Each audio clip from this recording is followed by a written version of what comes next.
Hello and welcome to Bear Swords School of Western Martial Arts. I'm Brian Howard. And I'm Michael Stack. Today I'm going to teach you how to use your height to your advantage in a sword fight. And I'm going to show you how to mitigate his height advantage in a sword fight. So, without further ado, let's get into it. Let's do it.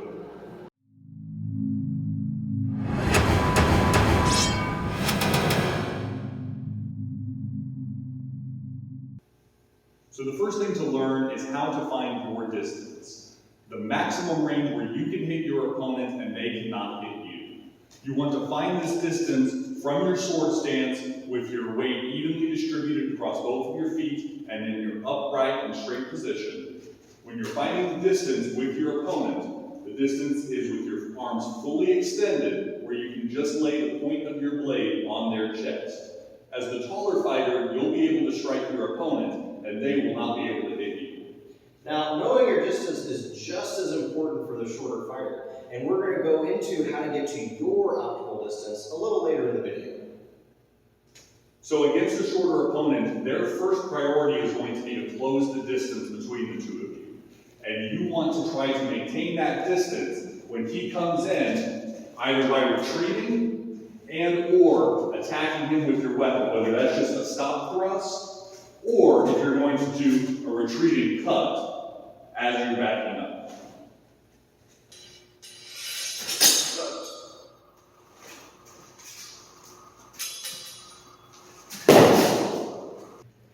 So now we'll move into what to do as the shorter opponent in the sword fight. Now, if you're like me, you're shorter than about half of your opponents on average. So, one of the most important things to know is how to get past your taller opponent's maximum distance and into yours. You have to cross what I like to call the danger zone. So, let's get into how to do that. So, as the shorter opponent in the sword fight, knowing your ideal distance is just as important as the taller fighter. When you find it, you want to make sure that you are in your proper stance, with your back straight, and with your arms fully extended. So, we come to about here as the shorter opponent. Now at this point, as the taller fighter, you have already been in distance for quite a while. Use that to your advantage. There are better ways to get there. So let's talk a little bit about the danger zone. The danger zone is that little bit of space where your taller opponent can strike you and you cannot strike them. Let's show you. So from about here, Michael is at his optimal distance. From here, I cannot return the strike. I have to move a little bit so that I can get to the point where I can strike him and be at my optimal distance. The difference between those two ranges is only about 2 to 4 inches.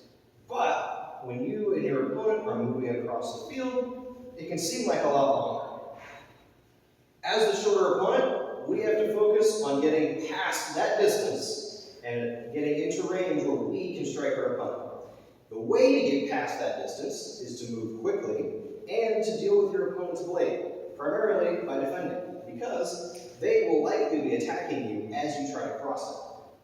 So, what we'll do as we move in as the shorter fighter is to move quickly and to deal with their blade and deliver a strike at our optimal distance where we have the advantage.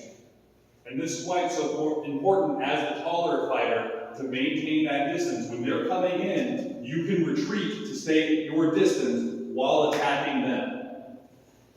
And that constant battle for being at your ideal distance is the fight. That is what makes the fight so challenging and so exciting. So to put it all together, for the taller fighter, you want to maintain your distance and keep threatening your opponent as they try to close the gap. Don't let them close that gap without threatening. And for the shorter fighter, it's knowing where the danger zone is, where that critical point where your opponent can strike you is, and getting past it safely so that you can deliver your strike. And for either fighter, the most important thing is distance. Win. Done.